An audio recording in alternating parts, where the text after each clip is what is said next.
just start from scratch. Tell me about yourself. I am. Let me hear yours.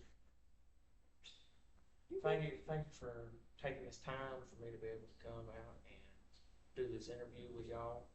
And I would like to say that I'm hardworking. I like to do little side hobbies, a little bit of blacksmithing, a little bit of woodworking. Also, I am very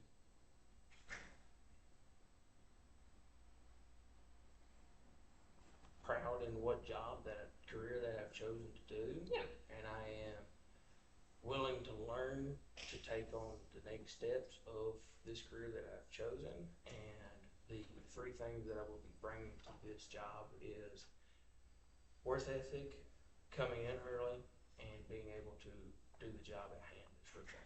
Well, for right now, what have you been doing so far since wanting to look for a welding job? I've been working at a sod farm doing a little bit of everything, working with cows, doing rolls, doing pallets, moving pallets, loading rigs, just a little bit of everything on the farm. Kind of been doing this since you were a kid, enjoying it. Wouldn't think anything else about it. Yeah, a little. A little. Okay, not bad. You going to school at all for welding, or you kind of had some cousins teach you throughout the whole thing? I started off at home doing welding because I lived on a farm, so I decided I need to learn how to do welding. So I figured why not I go ahead and choose the path that I like doing. So I decided to do welding after being at the farm, living on the farm doing. What type of welding were they teaching you? They're teaching me stick, MIG, flux core, TIG, big pipe, speed. Okay. Well, mainly at EMPL, we mainly do MIG welding. I don't know if you looked at the brochure and all that stuff when you were online. Is we basically build roll up dumpsters. Yeah. From the scratch up. So mainly whenever you start in, we'll put you on the line, welding out for a couple of times. Mainly I usually put everybody there for a week. All you're gonna be doing is just welding. Vertical, overhead, flat, or really not even a lot of overhead. It's like in a couple areas on the front bulkhead and the back of the tailgate you do. But in other stations we have a wall station, there's a tailgate bulkhead across from it, and then a floor station. We'll build the floors from scratch, move them into line. Then tailgates and bulkheads will build their parts, move it towards the line. Walls, same thing, they put it in a rack unless they get so far ahead. They'll go on the line to help them, or either if they're having to catch up, they'll build all their stuff, put it in the rack, and jump around. So once all the parts get into it, it'll be on the assembly line. The guys will take the floor, bulkheads, tailgates, walls, they'll assemble everything on the line. Set it all up, tack it up, make sure everything fits good. Once they get it all tacked up, if they don't have somebody already ahead of schedule, they'll weld it all up. So usually keep about 2-3 containers on the line, fitting up in the back, if not in the middle, and then welding everything out in the last stage to the middle stage when they're fitting. Once they paint it all, they're gonna move it off, scrape all the beads out, cleaning for us, if it's been outside for who knows how long. Clean it all up, and then once they get it done, they'll go through the paint booth. Out the back. Is there anything from this job that you're like, I really want to learn how to do this, but I didn't get it from my last job? As experience wise, or just knowledge, or like, hey, I think I'm a little rusty here. I want to improve here on something. Just get more experience in the welding of MIG welding, just to get better at it. Because I want to start a fab shop. You go with reading tape measures, even dummy tape. Yeah. As I said, we kind of have a dummy tape measure on one side. It'll actually show you where 16th, quarter, all that. It'll actually have it measured out instead of you just seeing a tape measure and seeing the lines. We kind of do that for a lot of new people, any students, if you're going to college, or either having interns. As a welder D, is basically somebody coming from McDonald's not knowing what the heck they're doing. And they're like, hey, I want to learn the weld. Well, that doesn't help us because all you do is flip burgers. Yep. You don't know how to read tape measure. You don't know how to mark stuff. You don't know how to fit up, weld out. So basically they're learning from scratch. Where in your case, you've had experience. You've done solid work. You've had to fix your tractors. You moved around stuff. You measure stuff. That's in the Welder C program, in the application, to be able to actually know a little bit of skills. But of course, you don't know what's all going on with our booms hanging out, all the welding leads, 500-gallon barrels of wire, and so on and so forth. That part. Is there any questions you would like to ask me before I continue and go through the benefits, health, all that stuff? That I've read, everything's right. Okay.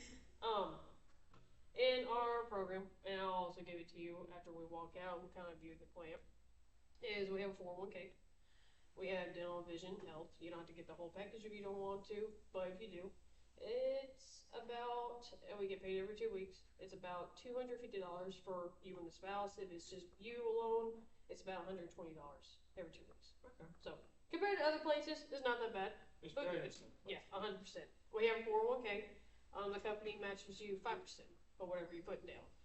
Anything over 5%, if I'm not mistaken, they put down 2.5%.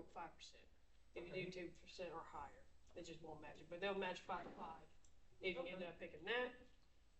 You do get 11 shirts, 11 jeans, and a one-time boot voucher every year.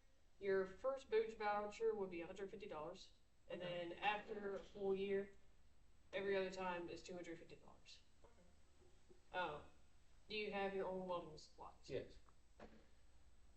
What all do you have? Food, safety glasses, jacket, composite toe boots, gloves, and work gloves. Okay, so you don't have to worry about supplying the earplugs, your gloves, safety glasses unless you want to.